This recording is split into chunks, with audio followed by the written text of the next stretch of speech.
But if someone had come out while I was waiting across the mat to face them on the Fight to Win Pro and they did a fucking dance number, I would have Wagner Hosha them off the stage. For sure. Like, for sure.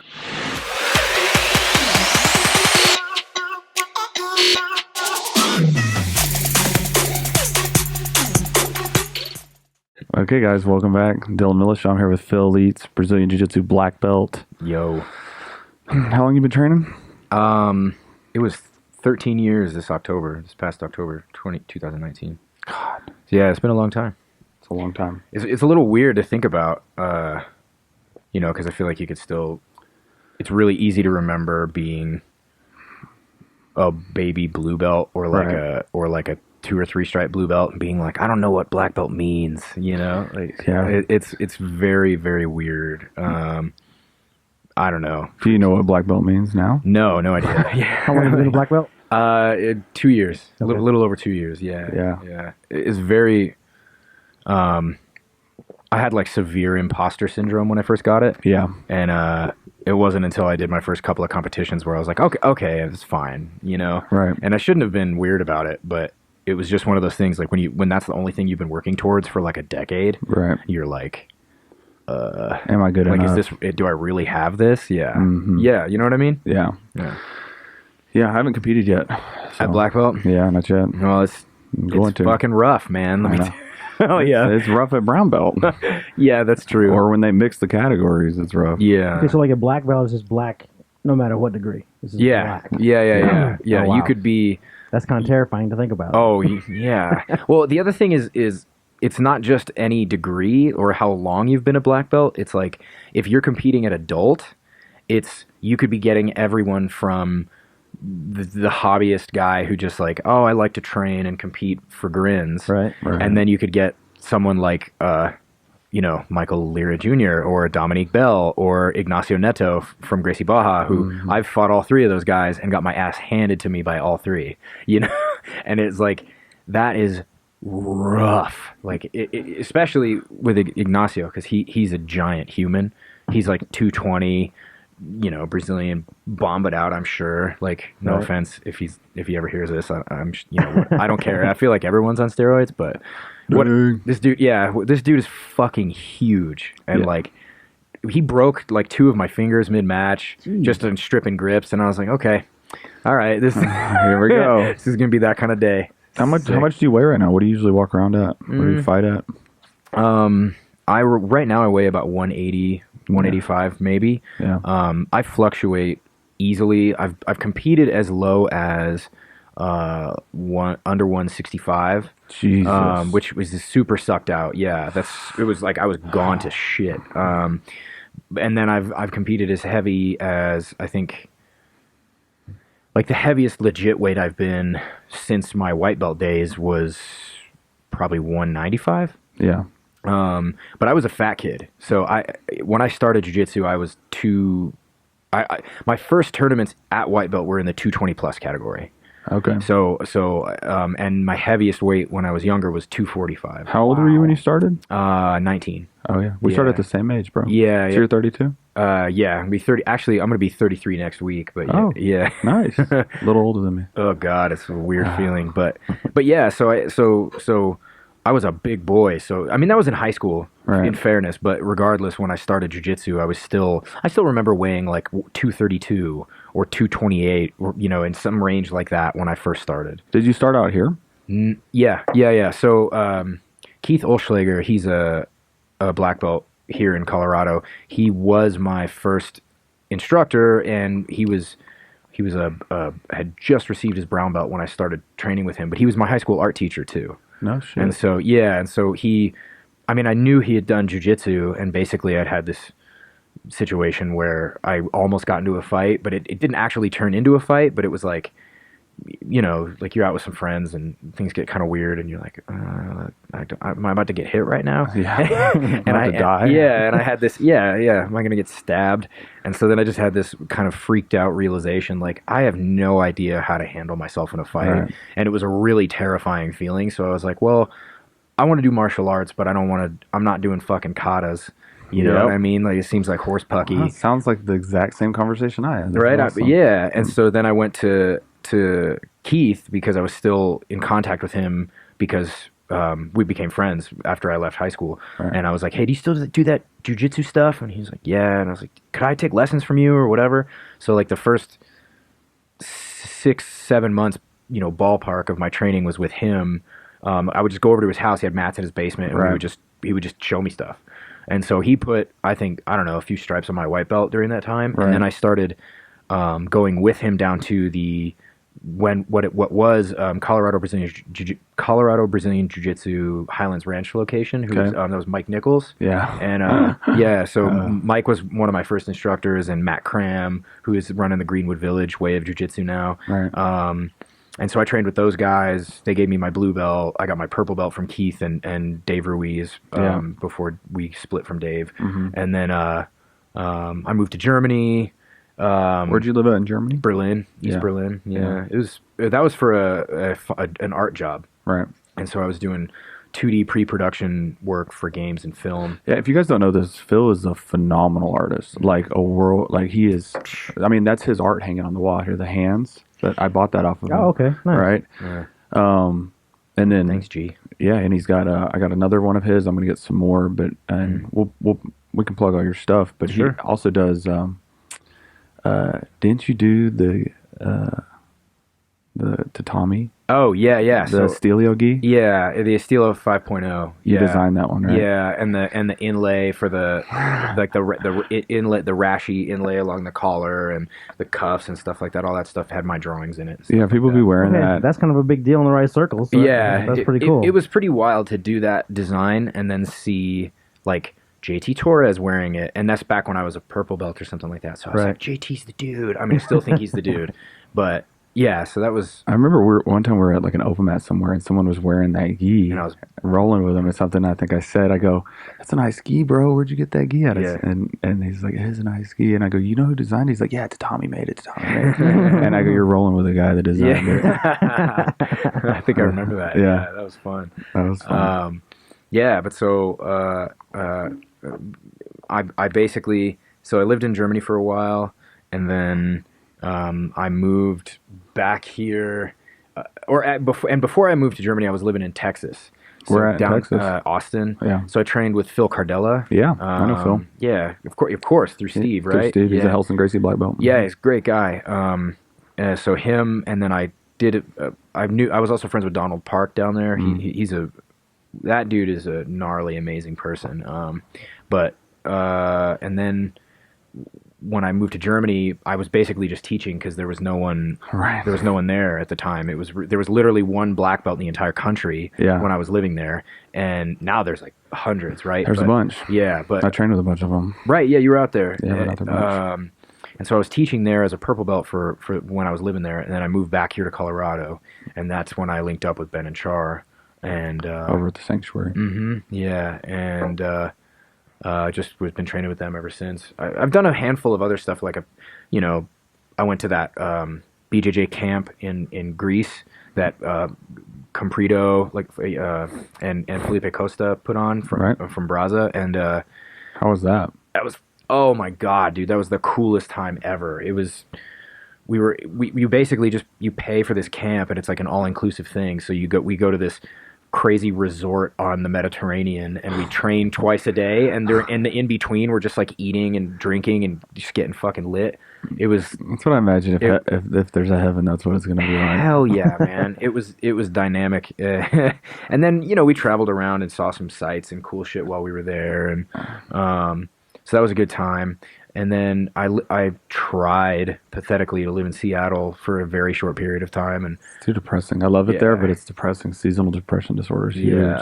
Rain. Well, man, I'm an early riser. Like I wake up at like 5 or 6 in the morning. Really? Yeah. I just wake up. It's just what even when I've been out late. Look at Dr. Chada. He's like, I know. Yeah. We all go to bed. The crew here all goes to bed at like 4 or 5. I'll get texted like 3 a.m. It's like, hey, I'm working on that intro. I'm like, Jesus, you guys are crazy. Steve texted me at like 4 o'clock this morning. Like, I was just laying down to watch a movie. Yeah. Oh my God.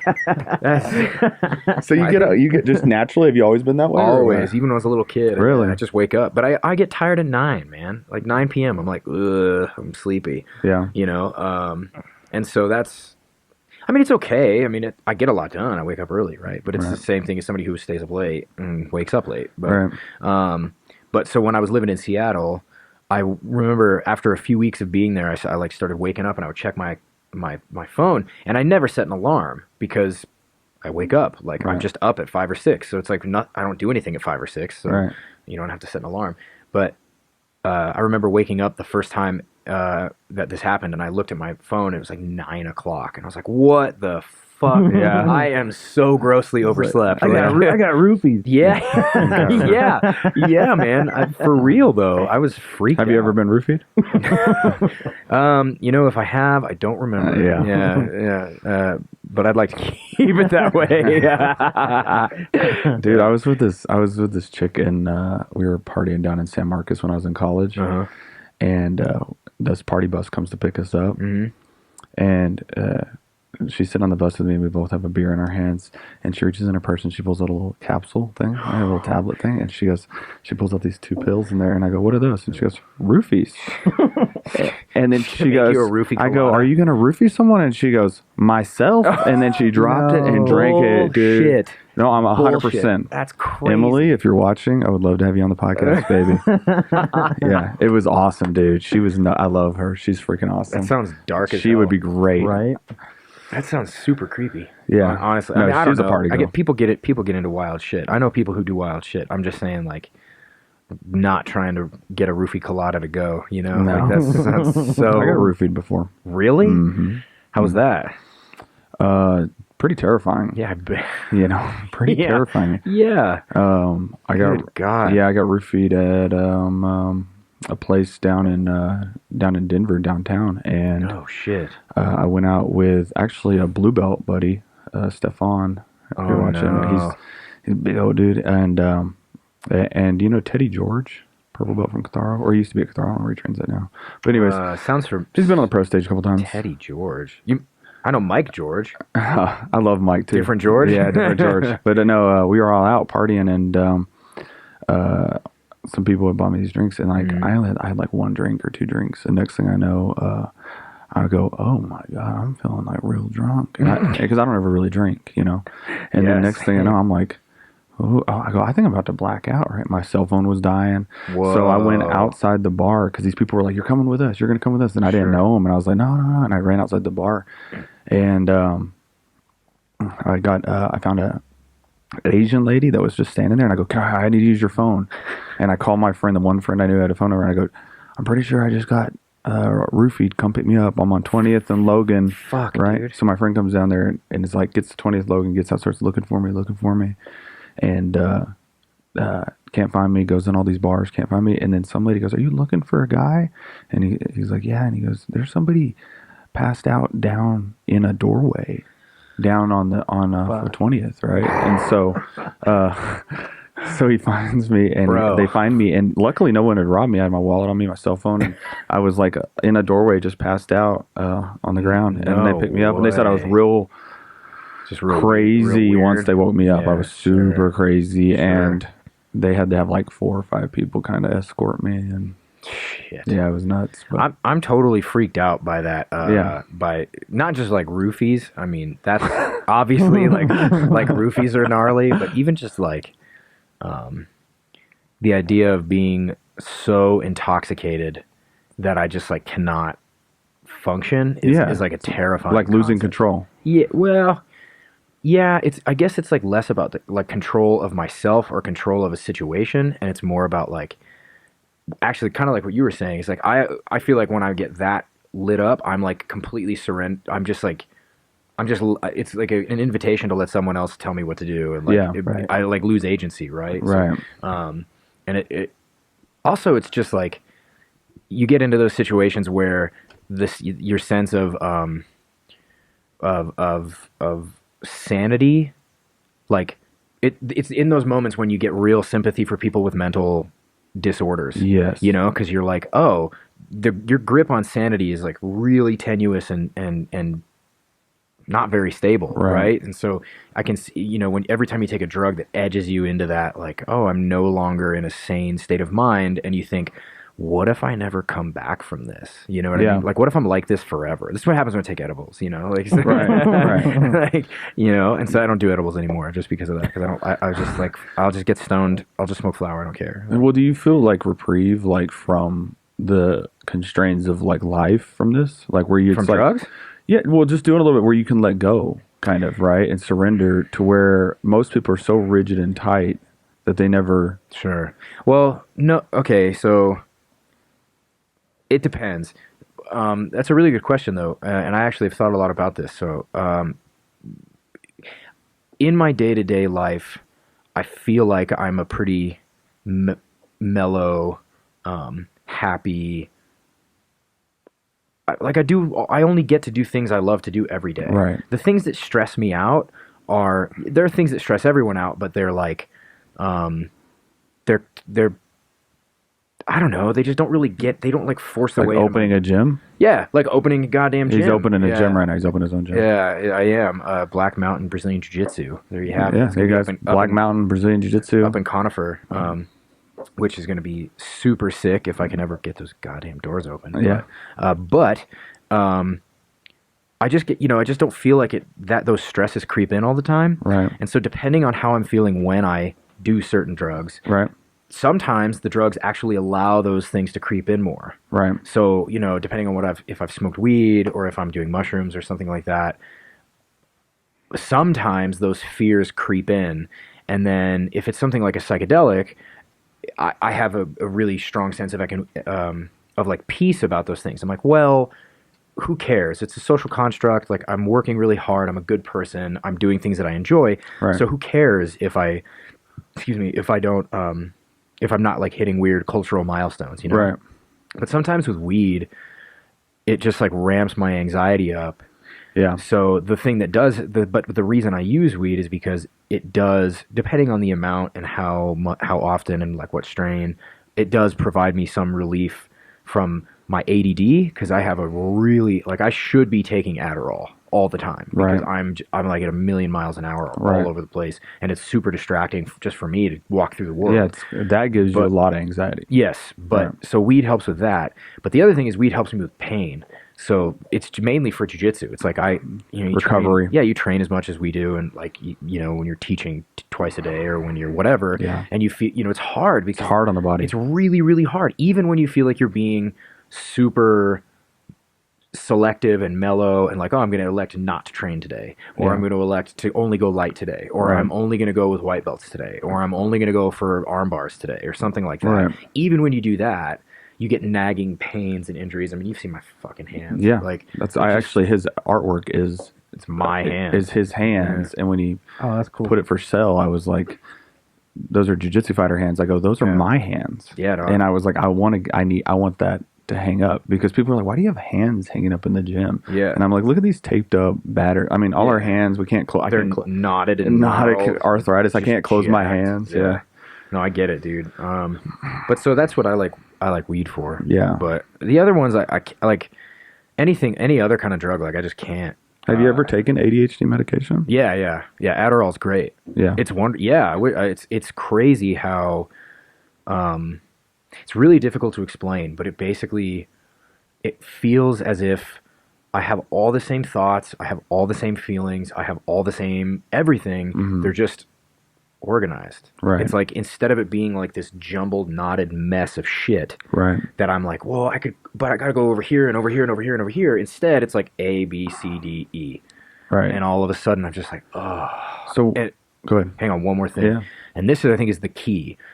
When you have ADHD like I do, Mhm. you can a simple deviation Right. in conversation with somebody can either make you completely derail from whatever it is you were talking about before, and then you stress out because you feel like you have really important things to say, Right. or you can get sucked down a rabbit hole of like negative thinking and negative feedback loops that you just cannot break yourself from. It's just like, I can't get out of this. And when I take something like Adderall, I don't get that way. Right. It's just like that cycle's broken. So why don't Yeah. you take it if it helps so much? Man, I don't like taking shit. I Yeah. just don't like taking pills. I don't like speed. I'm like really paranoid about my heart. Yeah. When I was a little kid, the first time I ever heard about a heart attack being a thing, I was like, what? Like I don't want that. I don't ever want that. And when you take things like an ephedrine or a speed like Adderall, your risk of heart attack goes up, and you know, it's just sketchy. And I don't even take ibuprofen. I take turmeric. You know, I'm freaked out by pills and medication, and I feel like if, you know, weed and meditation and exercise and like a finely regimented daily schedule of consistency does almost as much for me or as much as Adderall does, you know. But it's hard, and there are days when it doesn't, you know. Well, this is interesting. We're having this conversation because I'm also ADHD. Yeah, right? I know. Like, we all know. We can pick each other out. We have that ADHD it's just radar. It's gaydar. It's gaydar in a different form, right? Yeah, totally. But so when I got diagnosed, I was 19, and I was seeing this psychologist. He was like a head psychology professor, but he also had a postdoctorate degree in psychopharmacology, so he understood how the drugs work. Sure. He gave me all these tests, and I was like, he's like, yeah, you definitely have the inattentive subtype, right? They've combined subtype, inattentive, or the hyperactive, where you're always fidgeting. That's me. Yeah, so you probably have combined. I'm the hyperactive for sure. Yeah. Oh yeah, like I'm a nutcase, man. And so when he prescribed me Strattera, which is a non-narcotic. Okay. And he goes, you got to stand up for a month. It's going to like seep into your system and release more serotonin into your brain. Mm-hmm. And he goes, you're not going to like it. You're going to fucking hate it. And about 3 weeks in, I showed up at his office because I was like, this is making me fucking crazy. But like I gave my word to him. I tried to honor my word best I can. And I showed up at his office. I bust in when he's with a patient. He's like, oh, what's going on? Right? You know? And I go, this shit's fucking making me somebody else. I go, I don't like it. I'm losing my stuff. And this big dude grabbed him on my shoulders and he slammed me against the wall, right? I just started jiu-jitsu, by the way. I just like 6 months into jiu-jitsu. Whoa. And he goes, look at me. He goes, this is what normal feels like. This is what normal people feel like. I don't know. I don't feel like that. And I think I'm pretty normal. And so I go, oh, like it hit me in that moment at 19 years old. And then I was like, he goes, stay on it and then come back next week. And so I stayed on it, and dude, like my life just turned around. Like, that's crazy. Everything changed. Like I started getting schoolwork done at college at Texas Tech. Like, so I was diagnosed with ADHD when I was like 7 or 8. Oh yeah. You know, which it's kind of a crazy thing. Wasn't something with what did your mom like? Did she take you or something? I can't remember. You told me something. Yeah, she took. It was because I was an adolescent boy. You're off the chain. Like, I was just trying to rage. Feels crazy now. I can imagine it. 7 or 8. Like, dude, holy. Damn. My mom has video, like home video of me at like 5, literally just like ripping around the same room, just running laps, climbing over like this lazy boy. It's like when the dog on the chair. When a dog goes crazy, right, and runs around. Exactly. And so in school, I was just making noise, and I was distracting everybody, and I was like talking back, and I was just getting wild. And so my mom was like, well, we need to do something about this because he can't get his shit together. Right. So they diagnosed me. It was either a doctor or a shrink that diagnosed me with ADHD. So they put me on Ritalin. At what age? 7, 8, 9 years old. Yeah, in that range. I think it's like gonna be 8 or 9 before they diagnosed it. Something like that. Yeah. It was something like that. And I was on it for a few months, and my mom was like, I don't like what this is doing to you. I don't like Take it for off, kids, right? for adults. Me neither. And so then I went through, and the agreement was, if you quit doing this, if we're going to take you off of this, then you have to meet these certain requirements. You have to get your shit together. I get it, like it's hard for you, but you have to learn how to cope your schoolwork and cope, right? So I basically was able to cope, no problem. I went through school. I went through elementary, middle, and high school. No problem. I just got through. I went into college, and college was a breeze. I mean, I feel like school was a breeze. It was really, really, really easy. Because it calmed your brain. I think so. You're putting things in there and it slowed it down. Yeah. Until I went to college, I was the same way. I was like, man, like, because I don't do drugs or drink anything like that. My mind would just race. All the time. And then all of a sudden I went to school and I'm like, oh, this is what I've been missing all this time. Yeah, my brain was hungry. It's hungry for knowledge. Yeah. Sure. And so I don't feel like I reacted quite the same way. But then, and so that's one of the reasons I've been so averse to doing it now, because it's like, well, I feel like I've made it this far, but now, over the last few years, now it feels legitimately prohibitive. Like now the ADHD is getting so severe because we live in this stupid interconnected world where we're all hooked on our phones. You guys are even right now. They're listening to it right now. You guys are product of this shit right now. No, totally. And so, you put all that together with, building 2 businesses at the same time and like just trying to get through your life. Right. And now the amount of physical exercise that I've accustomed myself to over the last 13 years of doing jiu-jitsu isn't enough. It's just, and my body can't hold up with it anymore, right? Like, I can't train the way I did at 23. No. And so now all of a sudden I have all this excess energy and I don't know what to do with it. I used to just hit the gym or like, or do whatever I had, or go train like 3 fucking times a day and just be like, okay, I'm good. I don't have any excess energy now. Now I'm just like, now I just want to eat and go to bed and I'm good, right? But now I have all this excess energy and I know it should be put somewhere because I could use that energy to hustle. Like I could do more artwork or I could, anything. I could get some other side gig or whatever. Right. But I also don't want to keep adding shit for myself. I have enough on my plate.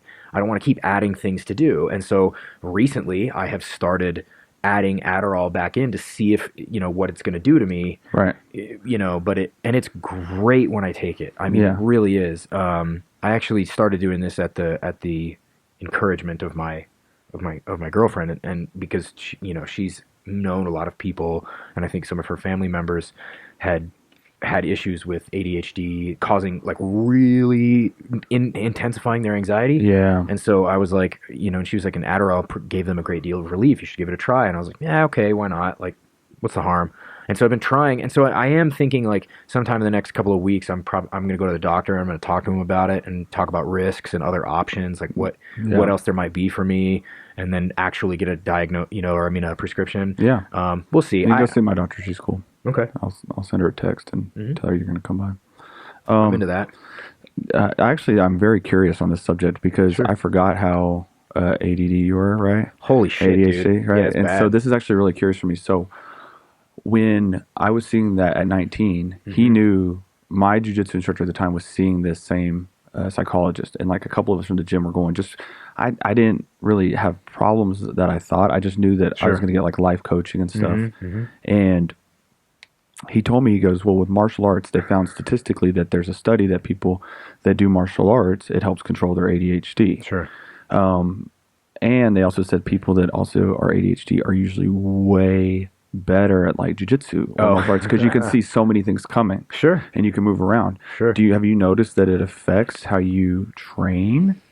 I noticed it at the beginning, my creativity, right? Sure. Just so I could see like white, blue, my creativity was kind of dampened. So I would do days where if I wanted to like explore jiu-jitsu and create, I would not take it, right? But now being a business owner and an instructor, like legit, my students know when I'm not on it, right? I mean, Jay he's one of my white belts. He'll attest. Like students will be like, Professor, did you take your medication? And you know how crazy that sounds, right? Coming from it. But I'm like, no, I didn't, guys. So hang on, it's going to be a crazy class. You'll like pace on the mats. And he's just spacing, like just staring up and over and just like scoping and scanning. Yeah, sure. Yeah, it's real obvious. I hadn't thought about it from that frame of mind. Why I didn't want to take it because I thought it would make me less effective at jiu-jitsu. Sure. So I haven't tried taking Adderall and training the same day. Yeah. So because you're worried about your heart. Yeah. So I'm like, you're fine. I know that. I've been doing it for years, bro. No, I know, but now like, but I don't take Adderall. Well, I know, and I smoke weed every day, so it's like I smoke a lot of weed, and so I feel like, smoking increases your risk for heart issues, and so I'm just like, well, I don't want to compound this. You know what I mean? I mean, I'm fine. I work out all the time. Like, I'm sure I don't have heart issues, and I've gone to the doctor and had EKGs and hormone panels and blood and like cholesterol panels and all these other things, and I'm fine. It's just like, if anything, I'm in phenomenal health, but it's just like up here, you know. We were talking about seeds. The seed got planted. That's right. Really young. Freaked me the fuck out. Yeah, for sure. Yeah. And so, you think you're gonna need it for your business, like as you open this gym? I did. Because there's a lot of stuff that comes with it instead of just walking in and teaching a class. No, I know that. Signing people up and leases and business license and taxes. Yeah, that stuff is spooky, but I mean, I have a really good business partner, and I would like to think that I don't need it for that, but I mean, I try to stay open-minded to everything. So we'll see what happens, and you know what. Maybe sometime later this year, or I'll see you again, and I'll be like, yeah, I've started throwing down on the Adderall. I don't know. I'm just not sure yet because, I don't know. I just like something about the pill, man. I just don't, you know, I don't want to take any of that shit. I mean, I don't even take, like I said, like ibuprofen. I won't take Dayquil when I get sick. I just like can't. I'm just not going to do it, man. I feel like it's so funny because he's like, I'm not going to take it, but when I do take it, everything's fucking awesome. Yeah, it is cool. Well, but I've also had negative experiences with it in the past. So that is true. I had an ex years and years ago who gave me Adderall because she had a prescription for it, and I remember when I took it when I was with her, the 2 or 3 times I took it, I just like had fucking straight up panic attacks. You know what I mean? Yeah. And I was like, whoa, because my mental level just chilled, but my heart rate went up, and I was like, whoa, you know, and I don't want that, you know. But I don't know. I mean, I guess weed is a pill, so whatever. It's just a different form. No, it's cool. Different kind of pill. So maybe I should chill. Weed just grows out of the ground. Exactly. To me, a drug is if you have to process it. That's right. It's a drug. That's right. If I can't run down the street and make it myself, hell yeah. Mine grows out of the pharmacy. Yeah, that's what that's what I'm talking about. Yeah. So I agree with you, man. That's how I feel about it too. We're a product of the earth. We're all made of the same chemicals. I mean, so like, and I'm also more of like, I am of the mind that the vast majority of problems that we face as people are because of a mismatch between our evolved biology and our current environment in which we find ourselves. So, so technology has surpassed humanity. Yeah.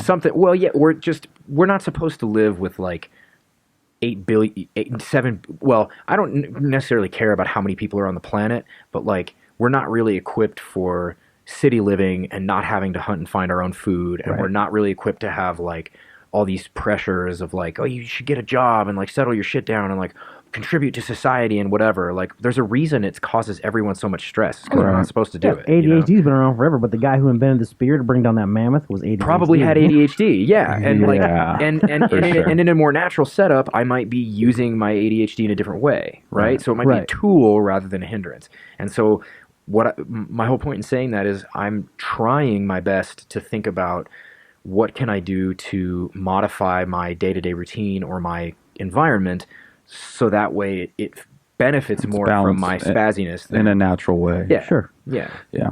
But I don't know. I'm no doctor. What do I know? Well, you know, the other thing is, and we'll get off the ADHD topic. I'm sure people are probably tired of hearing about this already. But have you noticed how it changes your art? Like, have you ever done art on it? Yeah. It doesn't do anything. It doesn't change anything, I don't think. Okay. I've never noticed much. I mean, it's never... Because I see doing art as the same way as rolling in jiu-jitsu, like when you're flowing. Not like when you're trying to just rip someone's head off, but when you're just moving. It might... Okay, that's actually a pretty interesting segue because with regard to the art, I think for many people that's what art is. It's cathartic, it's release, it's get into that flow state, right? And I've had those experiences in my life. Yeah. But for the most part, much of my artistic career has been riddled with stress and expectations set by myself and other people. So it's. What do you mean? Well, like what they expect you to do? Oh yeah. So I went into 2D. As I was saying before, I went into 2D pre-production for games and film. Oh yeah. And when I was in art college here in Colorado, it was fine. When I went down to Texas to go to this sort of post-grad program that was designed to funnel people into that career, the guy who was running the studio down there was kind of an asshole, and he was really demeaning and super abusive with the way he would talk about the work. So like I have a memory one time I was doing a life drawing and I was like, it was like the 5th or 6th life drawing session that week, and I was tired. I trained that morning. I was gonna go train after this class, and like he comes over to my drawing and he looks at it. He goes, "Oh, you know, that's a nice drawing. It kind of looks like some of the stuff Monet was doing at the end of his life when he was going blind."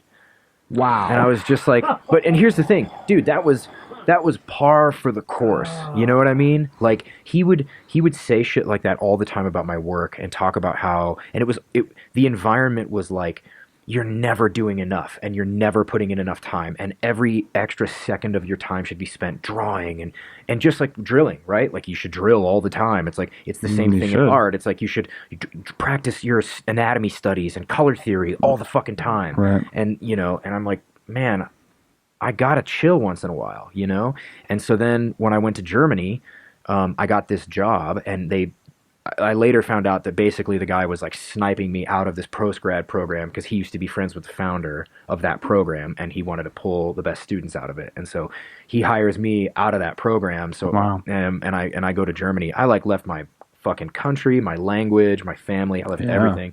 And I get out there. Did you pick up any German? No. Everyone wanted to practice their English with me, but which was like totally counterintuitive. But it didn't matter. Berlin was tight, and even the girls didn't teach me any, assholes. But when we should talk about that next. Right. I'm down. Sure, all right, go ahead. Sure. And so when I go to work there, the guy, his name's Marco. Yeah. And he's like a rock star. This dude is one of the greatest. He's, he did like dozens of Marvel covers, or not dozens, hundreds of Marvel covers. Wow. I mean, he's the dude in that industry, right? Yeah. And he was one of my idols. And so then, what's that like, training underneath like somebody like that? I can only assume it'd be like training under like somebody legendary in jiu-jitsu. Yeah, I'm sure there's similarities there. I haven't ever trained under somebody legendary, so I don't know. I don't know. I think maybe with the art, I was excited, but I was really nervous, you know? And so there's a lot of like self-belief issues, I'm sure. But also, when I get out there, I'm surrounded by people who are all better than me, which was great because my level went up big time. Like I became a much better artist. But he was super abusive with his language, dude. He would tell me... So wait, this is the guy in Germany? Yeah, this is the guy in Germany. So it was the same kind of thing. Right, they knew each other, right? Out of the frying pan into the fire? Dude, he was telling me all the time, like, you're bleeding money from the company, and like, this isn't good enough, and like... Dude, there would be pictures that... Wait, let me ask you, we're just starting to interrupt. Is the guy in Texas German as well? No. Because Germans are notorious for being... The guy in Germany wasn't German either. He was Serbian. He's a Serbian dude who was... Germans are notorious for being... Yeah, but every German I met was really cool. Right. They were all... I mean, yeah, they had high demand. Right. But every German that I was friends with was like, yeah, we demand a lot, but like, we also get it. You need to... So you went from abusive to abusive. Yeah. And so...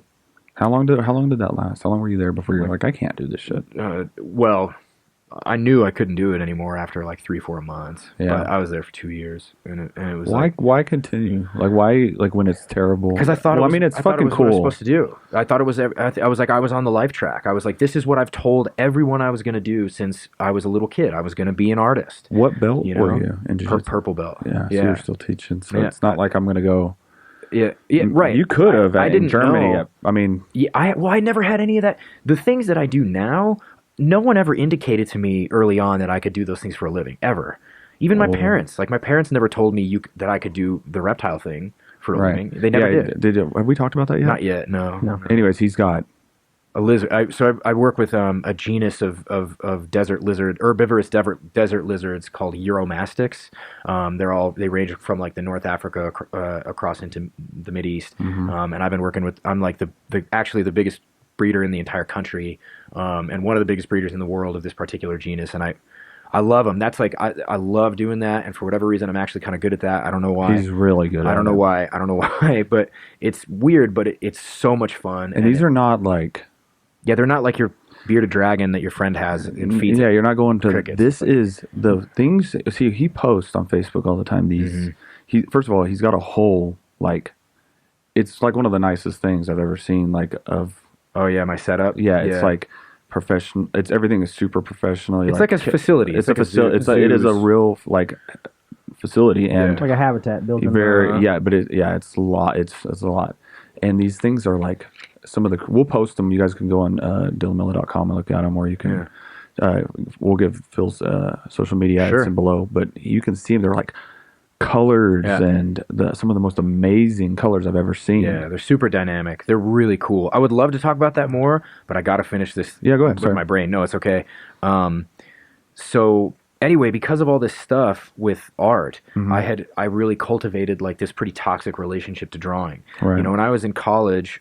Here, I remember like just disappearing for hours at a time, drawing in my sketchbook, and I would have what you were talking about before, which is that flow state. Yes. But then, you know, I eventually like worked that out of my system sort of, and now a lot of times when I sit down to make work, it is profoundly stressful. It's like, I just don't want to do that anymore, you know? Wow. I mean, there's still a huge piece of me that loves art. I was just in New York and I went there just to see art, you know? And so there's still a part of me that loves drawing and painting and making work and keeping up with the art world. It's just, doing that for a career anymore, it's just like, I just can't do it, man. I just like, I'm not wired up to, I don't have the motivation. Whereas with jiu-jitsu, I could lose every day, get my ass handed to me every day, get totally destroyed every day, and I'm going to come back because I love it that much. Yeah, well, that's part of the process of jiu-jitsu, though. Totally. Right? Yeah. And it's not part of the process of art, too. To get verbally destroyed. No. The verbal abuse is not. But,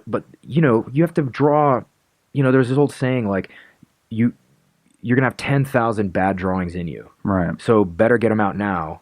Right. You know what I'm saying? And so there's a feeling of when you sit down to draw stuff, you know, you sit and you draw and you have this vision of what it's going to look like in your head, and then it doesn't come out like that on paper. And you have to work and build your skill to where what you see in your head is what comes out on the fucking paper. Right. And that takes a shit ton of repetition and time and work and study and practice, and that's really hard. And I had tons of fight for that, and I did that. I got to my proficiency in drawing and painting got to a point where it was like I can do whatever I need to, you know. But I just I never hit the mark with the art directors. I never hit the mark with the people who I was making work for.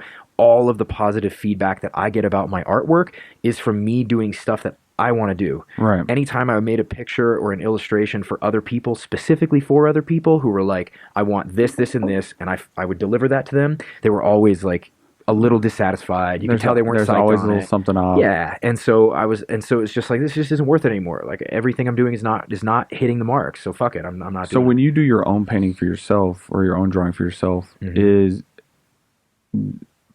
like, okay, I can only relate it to jiu-jitsu. Yeah, so, no, that's the same. I can relate it to jiu-jitsu too. Like, let's say you're going to do Americana from side control, right? Sure. And you can show them the basic one. Yep. They, paint the mat. Yep. And then you can show the advanced where you start doing the motorcycle grips, roll the wrist, pull it close to the body, make it super tight. And there's a way you can make it so intricately tight where you barely have to move it and they tap, right? Sure. And like at that level, like that was like if I had to consider just that one move isolated, I would consider that like a perfect move, right? Sure. Whereas before, where we're showing beginners like a big, paint the mat or the plane taking off. Yeah. So when you do it, how do you not get to a point where there's like a level of like perfection? Where do you have that give? Because in jiu-jitsu, there's a finite that's perfect move right there. He did that perfectly. And in art, how do you not? Well, I think the problem with that is in artwork, there are so many examples. I mean, I think this is true of jiu-jitsu too, because I actually disagree with that frame of mind. Like, in art, I could point to reams and reams of masterful artists historically who, I mean, they're better than all of the people in my mind that I'm thinking of are better than I will ever hope to be drawing and painting. And this is same in jiu-jitsu, right? Yeah. Like, I'm never going to be Rafa Mendes, period, And so you have hundreds of examples of what perfection could look like. And so with art at least, I always felt like a really strong pull to try to make my work look like the work of the people who I really admired. Okay. Whereas what I'm doing now artistically is to try to throw all that out the window. Like, the whole point of me making the work in the first place is because it's supposed to be enjoyable. Like, I'm supposed to love what I do, and I'm supposed to enjoy the process of making the work, which I did and I still do, but just I've got to forge, like, I forged that relationship out of my head in the first place. Right. So now I can forge it back in there. I can find a way to get back in the groove and like enjoy the work for the process, for the pure sake of making it. Have you ever gotten burnout on jiu-jitsu? Not yet.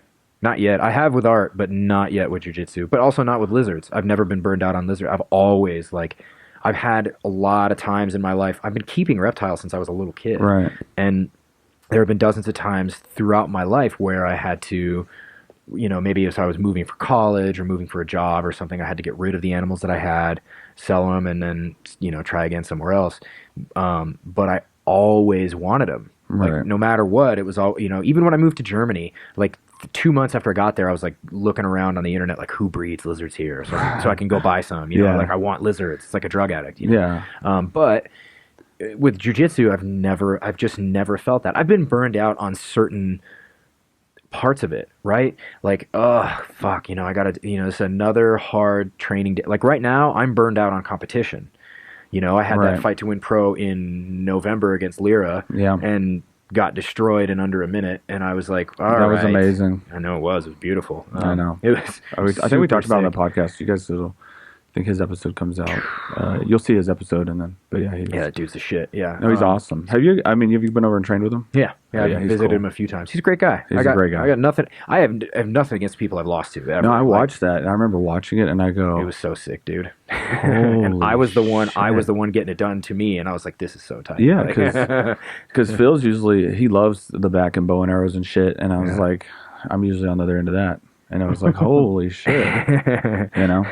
He was, but the point in saying that is just like competition. I competed. So I was competing a lot already at purple and brown belt, like a ton. And then I got my black belt, and like right before that, I remember feeling like the inkling of burnout, and I was on competition, and I was like, nah, maybe I'll chill. And so then I got promoted, and I was like, all right, fuck this, I'm hitting it hard. So I did Europeans. I did, I tried to qualify for Pan Ams. I like went to do different regionals around town and or just around. So like Dallas and here and because you wanted points to. Yeah, I wanted points to try to qualify. Yeah. And so I like hit it hard, and I competed like crazy at black belt for basically 2 straight years, and then the end of it was Lira right there. And so then now I'm just like, I don't want to compete right now, and my body hurts, so I want to chill, kind of get myself back on track health wise, like or at least in terms of not feeling aches and pains in the same way. And then I'll get back to competition without a doubt, because it's for part sure of who I am. It's a cycle for sure. But so I'll get burned out on that, or sometimes I'll get burned out on, for example, like triangles. Like I could spend a fucking year teaching the triangle every day and adding something new every time, because I love triangles that much. Right. But there are times when I'm like, I'm not going to get anything out of this if I go into the gym and I triangle all my training partners. It's just not going to help, right? Like it might help them get better at dealing with triangles or defending triangles or maybe even attacking triangles. But for me, I'm not going to become a better jiu-jitsu player hitting the same move over and over and over and over and just ad libitum, right? So sometimes I'll get bored with a submission or a series or a pass, and I'll be like, okay, my goal is to not use that today. Yes. You know what I mean? So that's I know super very fun. well. I love that. And so I'm somehow with jiu-jitsu, I feel like I'm always finding ways to not even intentionally. I'm like always unintentionally finding ways to maintain my interest in it. Yeah. I got burnout. Yeah. But only from, and this might be maybe like something to just keep your eye on, because of it came from where you said that your art instructor taught you in the basement for those months, right? Yeah. And you said like when you're younger, it never really put you in a spot where you said, oh, I could do this kind of for a living. Sure. Right. And so for me, my first jiu-jitsu instructor in West Texas was really successful, because he took a karate model and basically had all these students, and it's like, you can do this for a living. Sure. And I showed up to jiu-jitsu the first day, and I was like, first I was like, I'm not doing kung fu shit. I didn't even know what it was. But they tried to get me to come. Sure. And I go, this is badass. This is amazing. I'm tiny and I can beat people. Totally. And so, but he was the one that was always like, if you want to do this for a living, you can. Yeah, sure. So I opened my first school when I was a purple in Dallas. Oh, okay. Right? Yeah, sure. And I tried to mimic his model, and then that's when I got burnout. And then I was like, I don't want to go to the gym, because then it turned that passion into a job. Yeah, sure. Right? Well, so that's a really fair consideration. And I see that happen all the time. Like Right. You see people who open schools and they're good for a while, but then they get so sick of it, you know? But I guess I feel like when I was younger in jiu-jitsu, I remember pre-purple belt that like opening a gym or having my own gym was sort of always on the horizon. Right. And then when I became a purple and brown belt and I started competing more, I kind of abandoned that for a while because I was like, no, I need to get a lot better before I do any of that shit, you know? Yeah. So I abandoned it. But now that it's happening, now that I'm back on that track and I'm opening my own school, it's changed. So now the what I feel like I want to get out of jiu-jitsu has changed. Like I want, you know, I've got a set of students that I've been teaching up in Conifer for a while already. Right. And just the fulfillment I get out of doing that, the fulfillment I get out of teaching kids classes, it's just changed my relationship to it. Yeah. So I don't feel burdened by the responsibility. I feel emboldened by the responsibility. Yeah. Because it's like, I can't describe the feeling that I get when I show a student a technique or a series of whatever, and then I see, like, I can see the light bulb turn on, and I see them use it in sparring, and I see it change. I'm just it's the like, best. what? Like, yeah, it's the craziest feeling, you know? So, and then also, you know, I think this is something that a certain number of people talk about within jiu-jitsu, but when I think about what it means to be a head instructor or open a school, it's not just about what you're teaching. It's also about the kind of environment you provide. Totally. Because I have so many examples in my past of people who've been great role models for me or have been really, you know I was talking a lot about a sort of abusive figures in my past, but like I've got reams of examples of people who were so helpful and did not ever have to be. They were just so kind, you know? And so I think that is a pretty powerful tool as well. So I don't know. I'm sure it'll happen. Like burnout is just what it is. It will happen. And then maybe at that point I will readdress. It's like, okay, maybe my school's developed enough at that point where I can take a few months and leave a purple, brown, or black belt in charge of some of the classes, like, you know, pay someone to do it, and then go be a student again for a little while. Like travel out to California and go train, or like, you know, go compete again or something. You know what I mean? Something to keep me learning and keep me humble, because my ego can run away with me until I get flower swept, back taken, and bow and arrow choke like nothing. Like no, I love. Don't you love that? Yeah. Like I mean, it sucks so bad. It sucks to lose. It doesn't. I mean, it's amazing. Sucks, but it's also like. But you appreciate the skill that it took to do that. Yeah. Well, and also when I think about like who am I comparing myself to when I think if it's like a bad thing? It's like, well, I lost to one of the best guys in the world. Who cares? Like, literally 99% of people would lose to him also. Like, so but you were good enough to have the opportunity to lose to that person. Yeah, that was nice. That was cool. Where 100% of the population or 99% of the population never be that good. They won't even get to that point. And then even out of the people who do get the opportunity, how many of them are not going to take the chance because they don't want to go lose in front of thousands of people? Absolutely. It's like, so like, I don't care. I'm not. What am I losing here? Right? Yeah. Like, I didn't lose any money. I didn't lose any. I didn't get hurt. Yeah. So what? I don't care if I. Yeah.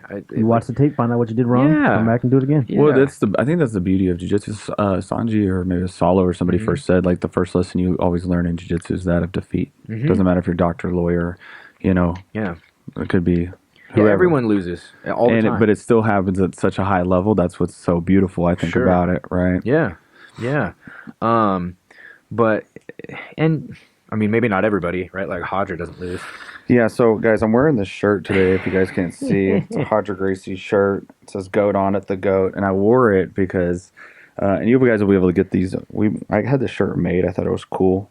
And I had it made. And so we're going to have them on the website for sale. But it's called the GOAT, right? And I wore this one time. I can't remember. I think I was actually an open mat. Yeah, it was an open mat at Rob's. And I was trying to buy a house that day. And I'm walking out after open mat and feels like he's not the fucking GOAT. He's not. And then there's like a whole thing and it turned into this.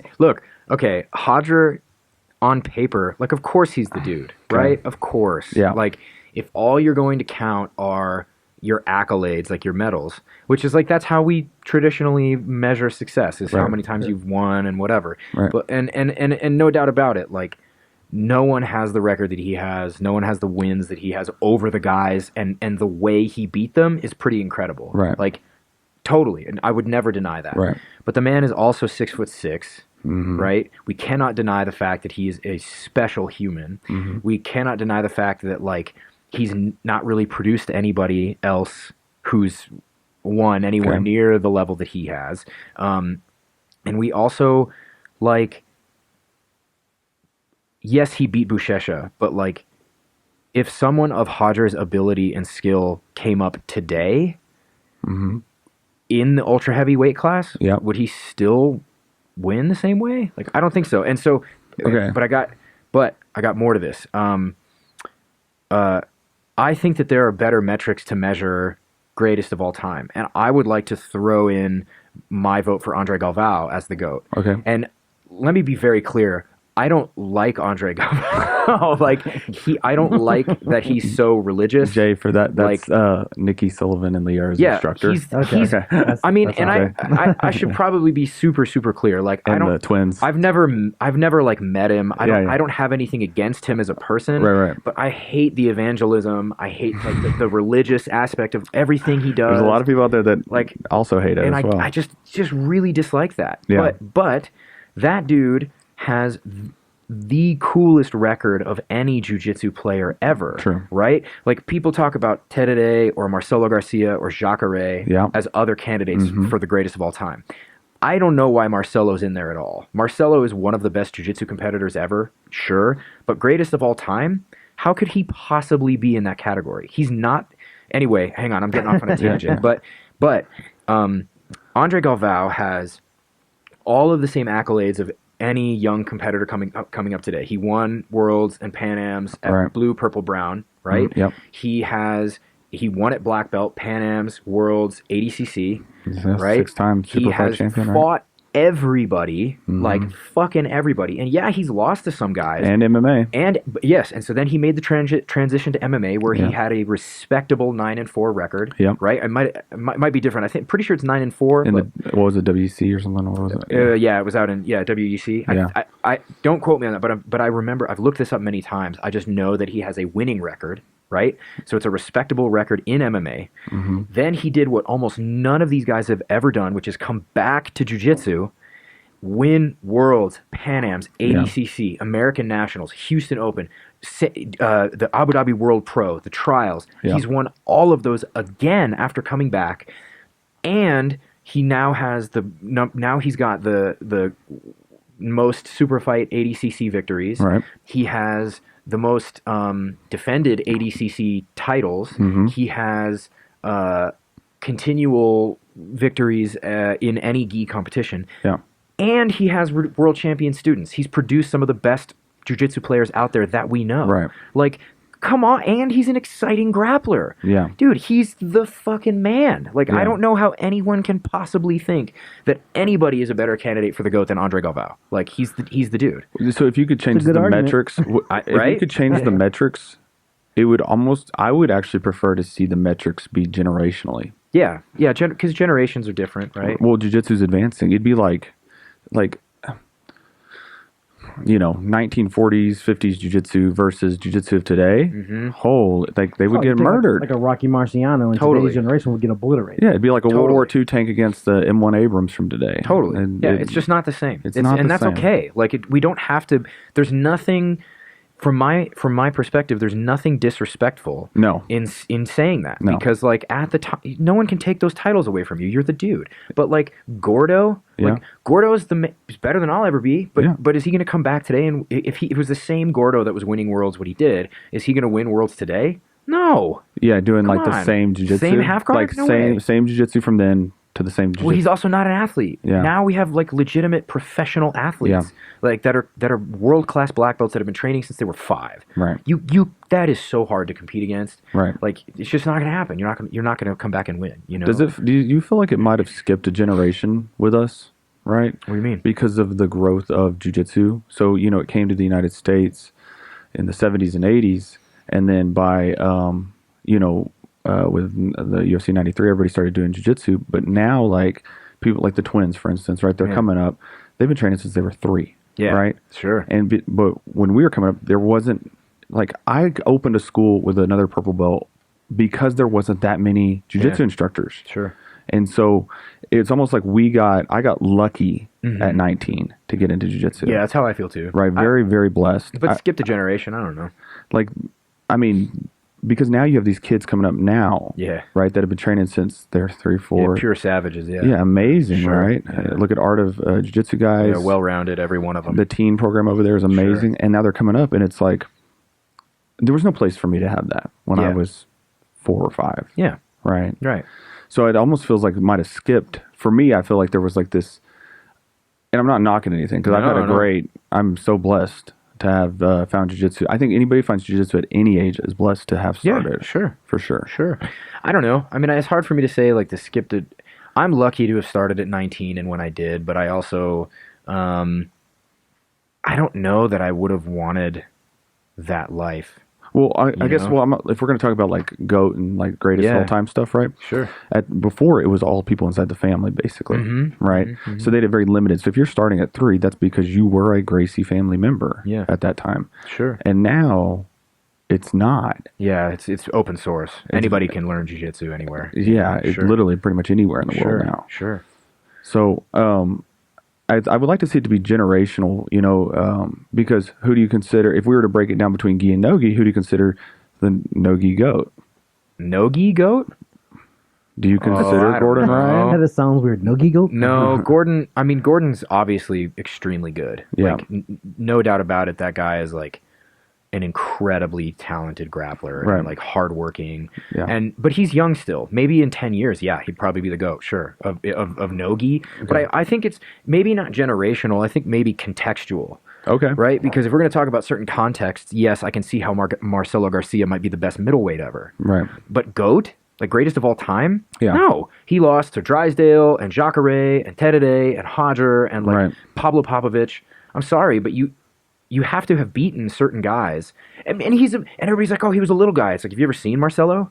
He's fucking jacked. And he's a stout little guy. He's so thick, dude. I'm sorry. He's just not, I think Rafa Mendes is a candidate for one of the greatest of all time. Right. The way he's won, the fact that he's small, he's victories over so many guys. There's that match he had, no-gi, against Adolfo Vieira at the World Pro. Right. Like, now, neither one of them really made much progress against one another, but he's a tiny little man who stopped Adolfo Vieira from passing his guard. And that was true. Adolfo at his prime. Right. Like, that's fucking incredible. Right. Jacare, he's a good candidate because he's beat Hodger, but I'm sorry. I mean, you break your arm and you run away for the last minute of the match. Like, I personally wouldn't count that as a victory in the same.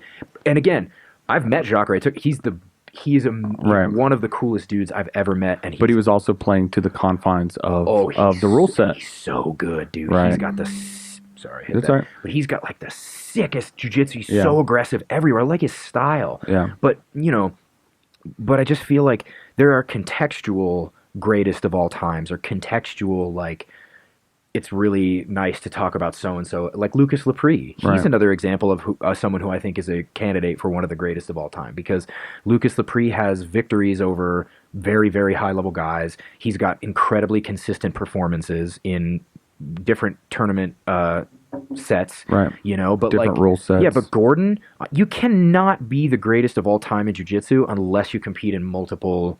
You got to compete gi and no-gi, right? Which is why he's not the GOAT. Which he admits it, and he's obviously like watching his run at ADCC this last year was like totally insane. I know.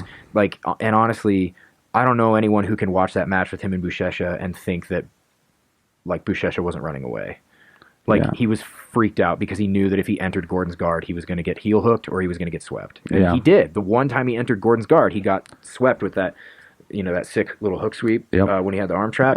And like, it was the most effortless, graceful sweep. And then Buchecha just, boom, big upa. But it's like, you no doubt that dude is fucking unbelievable. You could tell something mentally in that match when Buchecha went for that footlock, remember? Yeah, and everybody laughed. Sure, yeah, Gordon laughed, everybody, because it wasn't tight. But Buchecha was cool about it. He was like, "Hey, I got to go for something. Time's running out." You know, and like, I get that. You know? But I also can't blame Buchecha for staying out of where Gordon is great. Yeah, like Gordon. He's shown that he can beat lots of dudes, but we've also seen other guys give him real grief, like Yuri Samois and Patrick Gaudio, Kainan Duarte. Like, these guys are all dudes who are gonna, if they haven't already, will probably beat Gordon from time to time over the next 5-10 years, right? Yeah. Because they're all just as good as he is. They just need a little time to catch up with heel hooks, right? Yeah. And so what? Like, heel hooks are tough and they're a pain, but they're not that big of a deal. Right. You know? So that's the only reason I take issue with that shirt. So how about you design? No, fuck off. Come on. Use your art skills. No design a shirt and I'll put it out there to be the one that says Andre Galvao. It'll be the Andre Galvao, the GOAT, and it'll say like the Phil Lietz edition. You guys can order it. All right. There you go. On it.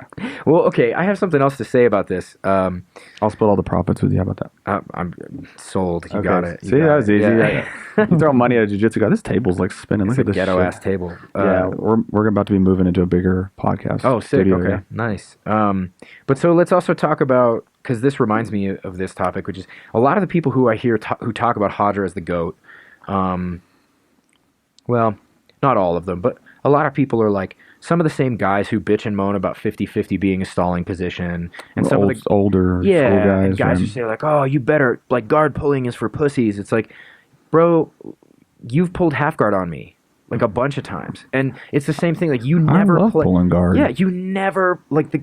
Sorry, it's very rare. I have personally found it rare that the people who complain about stalling in 50-50 or people who complain about attribute-based jiu-jitsu tend to be people who are very attribute-based and like are very insecure about their jiu-jitsu. Yeah, that's true. Because at the end of the day, like 50-50, if you don't know it, you're going to get fucked. And of course, if you allow heel hooks, the game changes. But you allow heel hooks in ADCC and guys pull 50-50 to get there. You know what I mean? So it's just like, I have a big beef with that. And also the stalling shit. Like, the people who say, like, oh, it's all stalling or 50-50 stalling, it's like, name one guy. I want you to name one athlete and give me a specific match. I can do it. Bruno Malfacini versus Guilherme Mendes at the Worlds. I think it was like, I don't know, 2016, 2015, I can't remember, but they fought in the finals of a light feather, and Bruno stalled because he was up on points in Guilherme's close guard.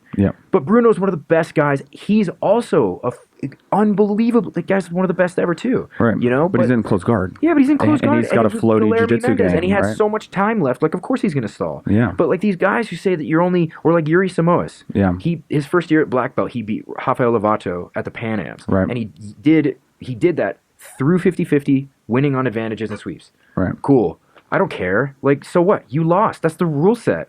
Until the rules change, like, okay, like, well then be more specific about your bitching. Hold on. So do you factor that in? Because you had said before, like, the Hodger versus Jacare match when Jacare got his arm broken. Yeah. Yeah, it's sort of a contradiction, right? Right. Sounds like because, like, I had dinner last year with Bruno Bastos, and we were eating, and I was talking about... That dude's cool. I love that dude. Him and his brother are super cool. Yeah, the Smash Brothers. Yeah, they're very good. They have very good jiu-jitsu, very good half guards. Yeah, they do. I was on his fight team. I was on the Nova União fight team for a year. Sick. Yeah. Well, my dad was sick, so I went over there and trained for a year with him. Word. I had him come up do a seminar, and we were at dinner afterwards, and I was talking. He was going to do, I think it was the Denver Open. Yeah. Right, and he was talking about this guy he's fought. And I don't know if it's the same guy he fought then, but I said, what are you going to, like, do you have a plan for the guy tomorrow? He's fought him before. And he told me exactly what he was going to do, and then he did it. Because he placed the confines of that rule set. He told me that one time a guy came up to him, and he fought him like 3 or 4 times, and he'd always beat him by 1 point. Oh, sure. Right? Yeah. And then the guy came up to him afterwards and like, what the fuck? He goes, why don't you do your jiu-jitsu with me? Blah, blah, blah. He goes, I'm here to win. I'm playing to the rule set. If you want to do jiu-jitsu, fly to my school and I'll train with you all day and we'll do real jiu-jitsu. Of course. So, okay, I'll Does that factor into the GOAT? Yeah, so let's clarify that. Okay. When I'm talking about Jacare and his fleeing the end of the match with Hodger in relationship to with being a broken arm. With a broken arm, in relationship to being called the GOAT, that's in the context of like, we're trying to be pragmatic about the metrics we're using to measure your success. Yeah. When I'm talking about the rule set in jiu-jitsu and people complaining about 50-50 and like, that's just a byproduct of the rule set. It's not to say that Yuri didn't beat Lovato or that Bruno Malfacini didn't beat Guilherme Mendes when he stalled on him. It's just to say that like it was just sort of like okay, whatever victory, who cares? Like, so it's just not that interesting. For GOAT, would you have them go? They'd have to do different kind of modalities, different events. Well, like they have to do EBI rules. They'd have to win in that section. They have to win in IBJJF. Look at Leandro Lowe. We could say that Leandro Lo is one of the best competitors of all time. Yeah. He's fucking incredible. That dude has so many victories over so many people. Yeah. His submission rate is super, super low. Right. So, like, okay, but that, from my perspective, would eliminate him from the greatest of all time discussion, because you're like, we also have to factor in, what are we talking about, the spirit of jiu-jitsu, right? We want people to risk things and go for the kill. Yeah. And like, unfortunately, there's a we don't want to water down like the judo is kind of done for the Olympics. Yeah. And we can't.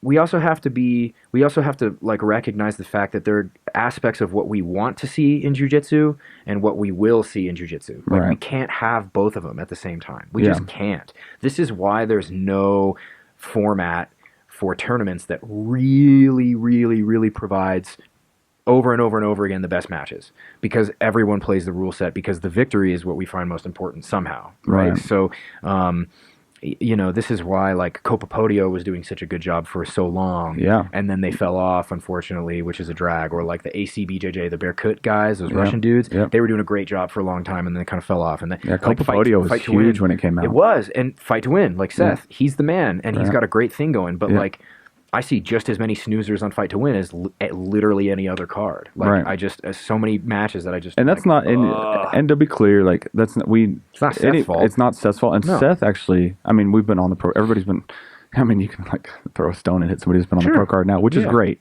because everybody has that opportunity. Yeah. But Seth tells them, like, fight for the fucking submission. That's why he gives you more money if you do. Course. Like, he's like, fight for the submission. I watched him at the pro where I fought Lira. He went out there, I think during Mike Nichols' match against who, I don't remember his opponent, but I believe he went out from the back because they were just playing, patty cake wrestling for the whole match. Yeah. And Seth went out there and was like screaming at him with like a minute left, like, you guys better get the fuck moving, or something like that. Right. And I was just like, thank God. Like, you know what I mean? Because we're also trying to bring people to the sport with Fight to Win. You're bringing your friends, your family. It's on the internet. Right. You know, and you want to, like, jiu-jitsu can be boring to watch if you don't know what you're looking at. Yeah. You know, I went to ADCC this year, and I took a group of my students. We all went. Yeah. And one of my students, one of my purple belts, brought his roommate, who's never trained before. And they were just like, what the fuck? Yeah, he sit there and stared at, Oh, Nicky Rodriguez? He's like, what? So he's like, explain to me. And I had to, like, I'm having to have conversations with him, like, explain to me how the blue belt beat the black belt. Yeah, sure. And I'm like, oh, that's not. He's not a blue belt, man. Come on. Yeah. Everybody says, oh, he's a blue belt. He's only been training 4 years, or 2 years, 3 years. Like, I don't care. Yeah, just like the twins. Well, twins just got promoted to purple, but like when they were here, they were blues, and I was like, special. Yeah. Well, but okay. ADCC is a great example, right? Yeah. The matches with like Hanato Canuto and Gary Tonin. Yeah. Or JT Torres and Wagner Hosha. Yeah. Or any of those matches were fucking sick. Fire. Not one of them ended with sub. Nope. You know, you had some that did, like when Gary hit that flying scissor to heel hook on Edwin Najmi, and I think Josh Hinger's matches were super sick. Pablo Montevani, when he got him in that guillotine, I think, and then Kyle. No. Well, it doesn't matter. There were. My point is, there were epic matches that didn't come anywhere near a submission. Right. So we have to be much more clear that, like, you can have a great match that doesn't end with a sub, and you can have a very boring match that ends with a sub. Right. You know what I mean? So like, there's just so much to consider here, and people want to confine what a good jiu-jitsu match or what like a good rule set is to this one narrow thing. And it's like, well, it's just not. You can't do that. There's so much diversity in jiu-jitsu, which is one of the reasons I think it's really cool that Seth has judo on his cards. I love it. I think that's dope. I love it. Or another example would be EBI. Yes. I hate EBI. Yeah. Like, not because I hate Eddie or because I don't think there's great matches on the card, but because Eduardo Teles went onto one of those things and showed that he could just win by being good at the overtime. And I think that overtime rule is the biggest piece of horse shit ever imagined. What about like combat jiu-jitsu? I mean, just let them hit. Why do you have to do this stupid open? You have to. I think it's something to do with the boxing commission. I'm pretty sure. I know, but I'm sure it does have to do with that. But the point is, like, exactly, just like, do you ever do that? Do you ever, like, when you train? Like, oh yeah. Well, so that's actually, I'm like hitting the curtain a lot. Interesting question. A lot of so when I first started jiu-jitsu, it was only in the context of MMA, in the sense that, not that I ever did MMA, but like, the guys who I was training with, that was their focus. It was, like Mike Nichols was in the UFC. Like, that's what he wanted to do. I want to get him on the pod. I've never rolled with him, and I hear he's a beast. Yeah, he's great. Mike's really good. He's a wonderful guy. I mean, he's a little big now, but I mean, he's always been big just recently. He's big. He's getting kind of overweight, but no offense, Mike. My bad. But, he's a really Mike. He's a good guy, and so like so much of my early jiu-jitsu training was like almost half of what we did was put on little gloves and you can punch each other. Right. Or like we're going to try to hit you and you have to shoot in for a takedown. Yeah. And Ben did MMA, and we still to this day, like every Wednesday's MMA. Good. And then like Ben will always, it's part of the beginner's curriculum that we work on self-defense. And so, yeah, and personally, I think that's like a little easier. Now, yeah, I agree. By no means, I'm no striker. Like, I don't know. I mean, I know a little bit, but nothing. Like, I'm not ever going to box somebody or like anything like that, right? But would you ever do MMA? Yeah, probably. I mean, it depends on the situation. Like, yeah, I would do like any of these jiu-jitsu world champs that like take a break for a couple of years and do 2 or 3 MMA fights against a tomato and do a double leg to rear naked choke. Like, sure, I'll do that. Okay. Yeah, fine, I don't care. Okay. But it's just more like, for me, it was all about like the early experience I had with MMA was as soon as you get really good at not getting hit, everything else gets really simple. It's like, okay, as long as I just don't get punched, I'm going to have a lot of time to really set up, because we really think about it. Like, for me, my success in self-defense, in the self-defense aspect of jiu-jitsu, has nothing to do with what I would do in MMA. Right. It has everything to do with the fact that if somebody tried to beat the shit out of me outside on the street somewhere, I'd be fine. Yeah. Like, that's no big deal. But that's because I'm probably not gonna get assailed by some star boxer, you know what I mean, or some sick kickboxer. It would just be like, and in the context of my early development in jiu-jitsu, from like blue, purple, brown, every time I would roll with somebody who was an MMA fighter, and they would be like, I would tap them, and they would say something like, "Oh, it's just so different when I can't hit you." I'm like, dude, you can hit me if you want. Yeah. Go ahead. I don't care. Like, I literally don't care. Like, I get hit harder, and like it hurts more to have someone who can't hit me, know, because you're gonna, like, when someone gets a big upper dominant grip in judo, they're gonna clap you on the side. Sorry, I'm not supposed to hit this stuff, but they're gonna clap you on the side of the head every time they get that grip hard. When someone gets a crossface on you, they're gonna slam it and they're gonna drive your neck to the opposite side. And so I kind of feel like it becomes it escapes. It is so much easier to escape cross-side when that guy is trying to bring a leg back to knee you, trying to bring an arm up to elbow you, or they're hit violating you. the All rules of a sudden, like the basic rules. I've got room to get out. Yeah. Whereas if someone just grabs your crossface and grabs your hips and just holds you, you could sit there like with your arms up, flailing around like this, and they're not going to move. And you're like, okay, this is fucking stupid. Yeah. So I'm super. I love it when people want to hit me in jiu-jitsu, because I'm like, oh, good. This is gonna make it so much. Have you ever been in an altercation? Yeah. Someone like a fight? Very, very minor. I've never like had anybody like, trying to kill me or anything, but it's always just been like some asshole who wants to prove himself to me, or like at a party, somebody sees I'm wearing a jiu-jitsu shirt, or I'm out with friends downtown and somebody's like, this fucking guy, and they always end before anything happens. It's always been like, the guy tries to hit me, or I double leg him or something, and then we get split by the bouncers and get kicked out. Or, I hate that. You know what I mean? I don't mind it. It's like, by the time, if I double legged you and I'm standing on top of you and you're just like, I'm going to kill you, pussy. And I'm just like, all right. Like, like you think that, and that's okay. But sometimes you're in those situations where you're out with a bunch of people and you don't know a lot of them. Yeah. Sure. I hate it when people out me as like a jiu-jitsu instructor. Oh, yeah. I hate this guy does jiu-jitsu. Oh, God, into the karate chop stuff. And I'm just like, dude, I will break your hand. Well, I usually at that point, if I've been around the party, somebody will be like, oh, yeah, well, he's a jiu-jitsu instructor. Yeah. But I've already told, I have a go-to that I say. Or like, what is it? Well, also on planes, if I'm on a plane and the person wants to talk and I'm not feeling it, I just tell everybody, they're like, what do you do for a living? I say I'm a night assistant manager at 7-Eleven. And I always throw a store number in, like store 736, right?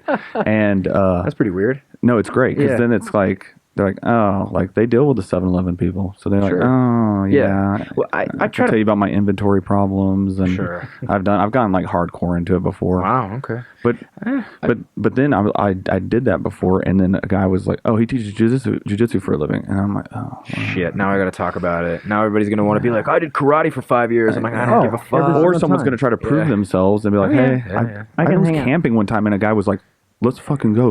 I was camping.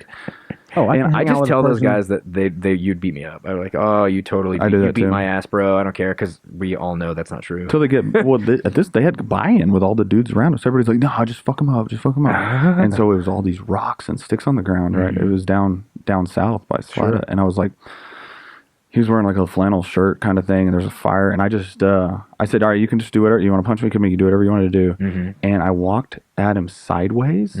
And I put my hand like this, but I bent over. Sure. Because I didn't, like, I could block a kick and block a punch if he was going to do something crazy. Yeah. But I didn't want to stand straight up because I didn't want to throw him hard to hurt him. So, sure. So as soon as he got there, I just, like, leg tripped him and took him to the ground and choked him. Sure. And why do they always say it's a fluke? Yeah. Like, it's a fluke, and got back up. You saw me coming. Right. And so then I did it, like, two more times, and he was like, I'm like, I'm done, dude, so I'm not doing this. Well, so that's an interesting idea, too, because, the other thing I've been thinking about a lot lately, which was, so it was like 6 years ago that I started doing judo with Char, right? Yeah. Are you ranked in judo? No, but if you were ranked, well, I don't know, green belt maybe. Yeah, I don't know. I feel like I'm pretty good at judo, but I not like. No, Boo just got his black belt. Who? In judo? Yeah, no, I know. Yeah, that's amazing. Was super cool. Yeah. Super cool. I mean, Char is an Olympian. I mean, I feel like if I wasn't pretty good at judo, it would be a disservice to her. Right. So, but then the other thing is, over the last 3 years, I've been really focused on my wrestling. Yeah. And so I feel really good wrestling now. I love wrestling. It's just so much fucking fun. Right. And when I was early on in the game, like all the way to purple belt, I never practiced takedowns. Really? Yeah, never. It wasn't until purple belt that I just started taking judo with Char, and then started practicing more wrestling. And so and we were lucky to have like Mike George, who's a wrestling coach, and then we have Mike.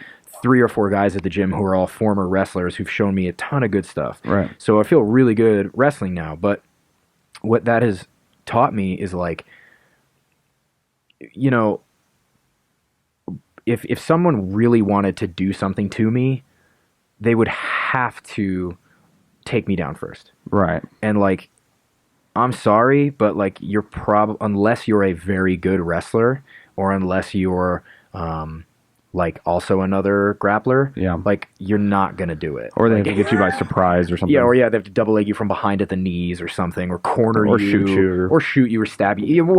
Knife, gun, whatever. Right. Like somebody pulls a knife or a gun on me, like you do you, man. I don't care. Like, but when it comes, like, because I had that happen. Like 3 months ago, I was at the coffee shop over by the sanctuary, and some dude sees my jiu-jitsu shirt, and he's like, "Oh yeah," and he starts talking with me about it, and he goes, I bet he was like, "Well, yeah, no, I'd love to come into the gym sometime and see if you could take me down." I'm like, I guarantee I could take you down. Like, you look like you might fall over accidentally right now. You know what I mean? Like, wrestling is hard. Again, someone who really doesn't want to be taken down and they know how to scramble, it's fucking hard work to put them on the ground. Yeah. And so when people say that jiu-jitsu doesn't work or jiu-jitsu is not going to help you, it's like, well, jiu-jitsu will save me whenever I need it. Yeah. But before we even get there, you're not even going to be able to take me down, because judo and wrestling puts you at even an even bigger disadvantage. Yeah. Like, if I sat down on my ass in a fight, I'd probably win against some average fuck who's just trying to start an altercation. But like, if somebody really wanted to like assail me, they'd have to put in some rounds, you know, like, and even then, even if they succeeded in taking me down, well, now it's a whole nother ballgame. Now you have to pass my guard. Now you have to try to stop me from passing yours if I sweep you or something. Like, good luck. Most people don't even know what guard is. They don't even know what it is, right? So it's like the differential between what people think is the reality of a fight and what an actual fight is just so... It's insane. And we can't use MMA. I mean, this was like the long-winded way of where I was going with that. It's like we cannot use MMA as a metric for that, because... MMA is not a fight. It's a fight, but it's caged, timed. It's got a rule set. You have your GSP shorts on. You have rounds and like rules. You can't, the 12-6 elbow. Yeah. Like, there's so many things you can't do. But like in an actual, just having a mouthpiece changes the game. Yeah, like exactly. Like if you're trying to take me down, you think all I'm going to use is my sprawl? I'm gonna fucking gouge your eye out, motherfucker. Yeah. like I'm gonna Wing Chun some shit out of you, Like, I don't know. I just feel like there's a, and then that also leads people to have a very false sense of security, because I think even someone who's really vulnerable, like let's say you're a white belt Right. You just started training. Yeah. And you're like panicking because you're like in mount and someone's only going to armbar choke you. And you're like, oh, or even if you're learning how to hit. Right. Like, you still don't have an appreciation for the kind of danger you're in because you still don't know how hard it is to get out against a black belt or someone who, you know, like if you or me or even, I don't know where you guys are at in your jiu-jitsu journey, but even if you're a blue belt. Steve has never taken a class yet. Shame. No, just kidding. but regardless, if you could have a marginally competent jiu-jitsu practitioner, put someone who's never trained into a bad spot, they could fucking literally murder that person and do anything they want to that person, and that person has no recourse. Yeah. And people just don't have any realization of what it's like it's almost like a false reality people are living in. Yeah. The inflated self-confidence or ego. It's fucking scary. Like, honestly, I don't want to fight anybody. Like, it's super spooky. Do you when you roll with your students, how do you roll with them? Depends on the day. Yeah. It depends on who. You know, like, I've been doing this thing the past couple months. Yeah, tell me about it. Where I hate starting over. Oh. Because I like, you know, you tap somebody and you got to reset. Oh, sure. I hate that. Okay. Now, because I love the flow. Yeah. Like, for instance, if Phil and I trained, like, we could set a time. We wouldn't even set a timer. We'll just go. And it was like 30 minutes. And we're like, but your knowledge of transitions is totally different than mine. Right. Like, so when I stop, I'm done. I'm choking. If I don't stop, I'm going to pass out. If we start again, you're just going to tighten that grip, and I'm right back where I started. So that's the difference between... Right. Like, I've watched you roll people like with Alec. I'm like, dang, like, these transitions are, like, ridiculous. Yeah, it's hard. And I only know 2 of those things to get to that point. So it's... Yeah. Well, I do this... Difference. Yeah, it's like I do this thing now where I try to, like, submit them, like, in the last 30 seconds when I hear the 30-second knock. Yeah. And then I'll just submit them, and then I let them kind of do whatever. I put myself in a lot of... bad spots. A lot. Sure. Like, I rolled with Alec for, like, I think, like, 2 rounds last night, and then I didn't tap him until the last 30 seconds because I heard the knock, and it's like... Well, so it depends a lot on the day and a lot on the person, right? And also, like, I know if you're getting ready... It's different if you're getting ready for competition. Oh, yeah. Right. Yeah. So we already know that. But, like, I'm just talking about in general. I'm not talking about competition prep, right? So yeah. let's say I'm rolling with Andy. Yeah. Right? Andy's a brown belt, super talented, super tough. Right. Like, he catches me sometimes, right? Yeah. So, great. Like, when I roll with him, it's a completely different agenda than when I roll with a white or blue belt. Okay. Because it's like... And then there's also sort of like this in-between where someone might be like a high blue... belt or like a purple belt or even like kind of a lower grade brown belt, right, where you're like, I can pretty much do whatever I want to, like, not anything, but like, you're not going to catch me unless I do something super stupid. So maybe this time I'm going to change. Maybe I'm going to treat my rolling session with you just as a drill set. Like, I'm going to only work on my passing and I'm just going to let you regard me. Some of it depends on what I feel. Like, I was just in New York, like, as I said, to see some artwork, and I went to Unity while I was there. I want to go there. And it was a Sunday open mat, and the Meows were there, and Joao was rolling, and Paulo was drilling on the side. And I asked Joao to roll. This dude's a light feather, and he's obviously one of the best in the world. Yeah. This dude was not trying. He did not break a sweat. He passed my guard. He mounted me, and he cross-choked me from mount. It was a light featherweight in the gi. It was a light featherweight. Like, and he was doing exactly what I was just saying. He was practicing certain, like, probably passes that he's just bored with, or, like, you know what I mean? He wasn't trying that hard, and he was doing it to save himself and not get hurt from some giant guy who's a lot bigger than him who's going to try to beat his ass. And he didn't know who I was, right? So he was just going to try to be safe, but also not exert himself more than he had to, because it was probably... Do his DNA moves... like the ones that are ingrained in him. Oh, man. Yeah. Yes. Because he doesn't know you. So he's going to play it safe. He's going to do what he knows. He knows what works. Right. And then, and so I think it depends with my students, you know, like, what is one of my white belts going to get out of me tossing him on his head, smashing him, going him out, and arm barring him? Like, what good is that going to do him? Yeah. Now, sometimes you have to do that, right? Like, sometimes when I promote, like, I just had a guy who is one of my students, Jason, who I promoted him to purple belt. And y'all Shark Tank? Sometimes, yeah. We do like the gauntlet at Sanctuary, and then we'll have, you say you have to roll with everybody, but it's not like a proper Shark Tank. It's not like that. But he's an example of a guy who, like, before that, I would have been just rolling with him examine, like giving him different bits of resistance in different positions, see what he's thinking about, what he's doing, where his habits are, where his flaws are, where he needs to build up, and I'm kind of just keeping that in the back of my mind, right? Yeah, that's what I do. But then when he gets promoted, I'm gonna throw him on. I'm gonna beat the shit out of him for a little while because just to remind him, like, you've got a long way. Right. Like, congratulations, I'm super proud of you. That's why I gave you this belt. But just don't forget, you've got a lot to still figure out. Right. You know, or like that's what Ben did to me. Like Ben, when he promoted me to black belt, I don't think we trained that day, but when we like the next time we trained, he smoked me. Right. It was just like, don't worry, you're not there yet, or whatever. You know, it's always there's always another level, right? Yeah. And so I think it depends on the student. It depends on what I'm going for.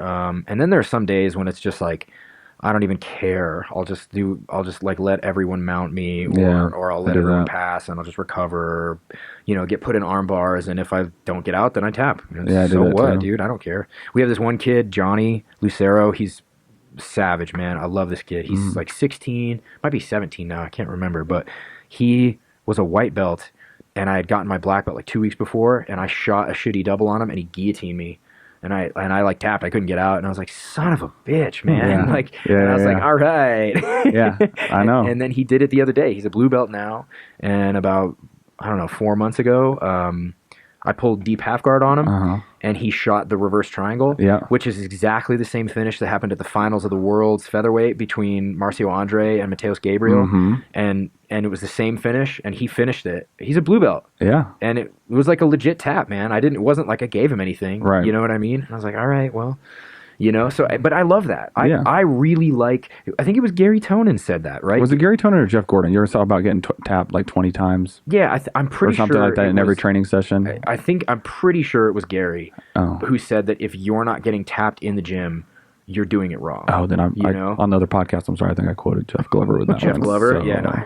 Jeff Glover, man. Donkey guard, baby. I want to get Hastings on here on the podcast. Hastings is a funny guy, but dude, Jeff Glover... Man, that dude. Have you ever done donkey guard? I mean, act like as a joke, yeah. It's come on, like it's not. Look, I don't hate it or anything. I just feel like Well, Hastings loves it, right? Yeah, but he also didn't he get like stomp kicked by some dude kicked him in the nuts. No, I know who it was. That was I don't know the guy. Somebody. Tony Debelak. Who's that? From Mile High Gracie, I think, or he was with Gracie School. He was the one who kicked him, I think. Oh, yeah, he got disqualified. Yeah, of course. I would. Yeah, you disqualify anyone who did that. If it was Hoffa and he kicked me, right? Yeah, disqualified. And then Rose Gracie was like, "We're not allowing donkey guard in the Gracie." Oh, really? Yeah, she came in. There was a big thing on. Oh, that. wow. Yeah. I don't follow Rose Gracie because I don't care what she says, but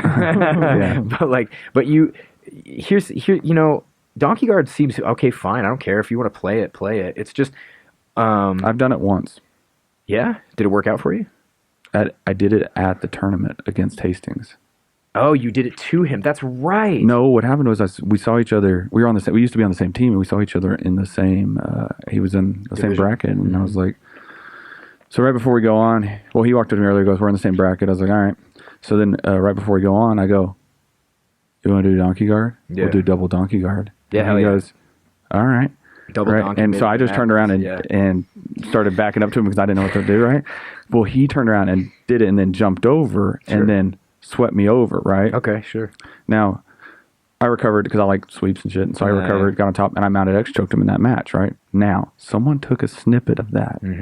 And that shit went viral all over, like all this Instagrams and stuff. So I went on there and I started reading all the comments, right? Because Jeremy sent me these, he's like, we're on this page, this page, this page, this page, this page. And it's like a lot of people and they keep reposting it. Cool. So I get on there and I was like, I love all the comments on there because they were like, Grandmaster Elio's turning over in his grave. So where's the self-defense jiu-jitsu? Who cares what Elio's doing? He's dead. I went on there, dude. I mean, the man, he deserves all of our respect, right? Yeah. But so what? Jiu-jitsu changes. Everything changes. And let it go. We went on there, and I was like, I told Hastings in private messenger, I was like, I'm about to troll this shit out of this. I was like, look at those gay dudes rolling, flipping around. I was like, homos. I was like, homos. I was like, and everybody that was on there talking shit, I was like, you should challenge that dude to a fight. Like I would tag him, from my Instagram account. Yeah. So. Well, again, I don't have a problem with it really. It's just it's one of those things where that's not why I frowned or like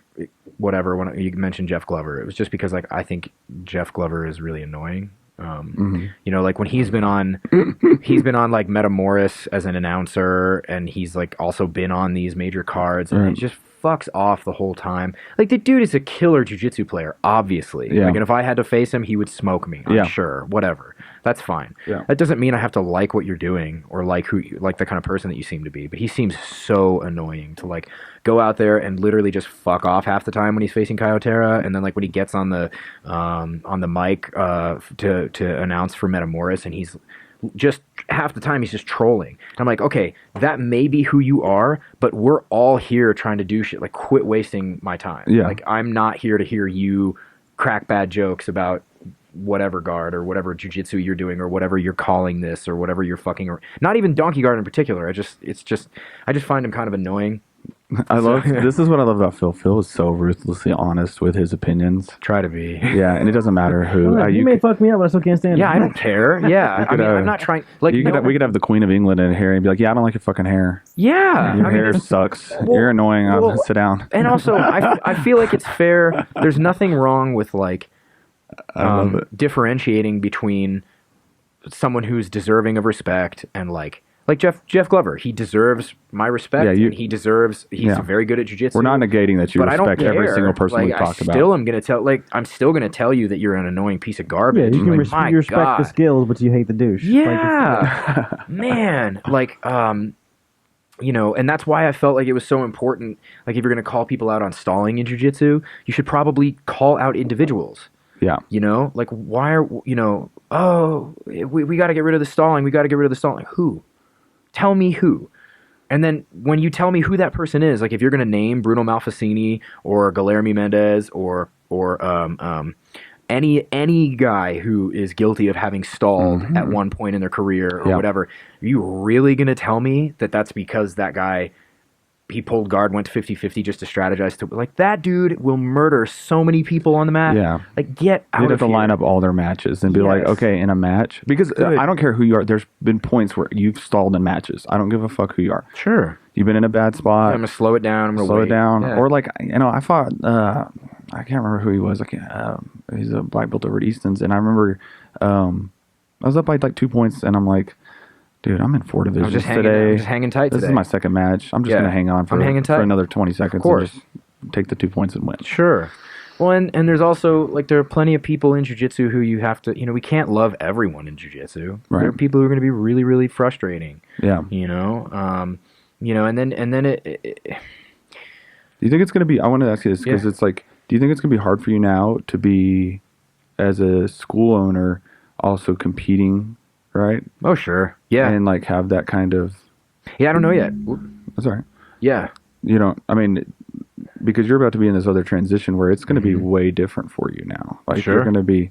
That's your full-time gig. Like, are you going to... When are you going to come back to compete? How long do you think? Oh, I'll probably do the next fight to win. You know, like it's legitimately stressful for me when like a fight to win competition goes by and I didn't participate, or a grappling industries goes by and I didn't participate. I get kind of annoyed.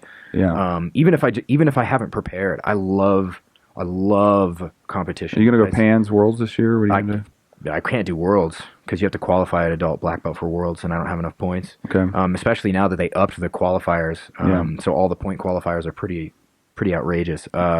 If IBJJF comes back to Denver, I'll do that. Yeah. Next fight to win, I'll do it. I would do Pans at Masters 1, or I would do Master Senior Worlds for sure. Okay. It just depends on where I'm at with the school. Right.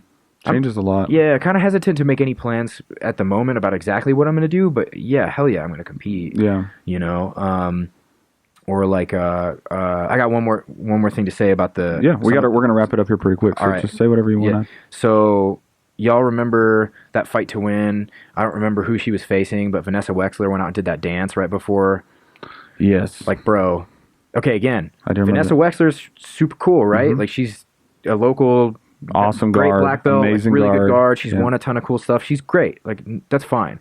But if someone had come out while I was waiting across the mat to face them on the Fight to Win Pro, and they did a fucking dance number, I would have Wagner Hosha them off the stage for sure. Like for sure. Like that is, man. I just felt like that was such a disrespectful, like attention grabby move. Who was she fighting? Was it remember. Nikki? I don't remember. It might have been Nikki. Actually, it might have been Nikki. And again, you want to do that? Tight, knock yourself out. But I'm not going to be cool with it. Like, well, dude, I think it does something.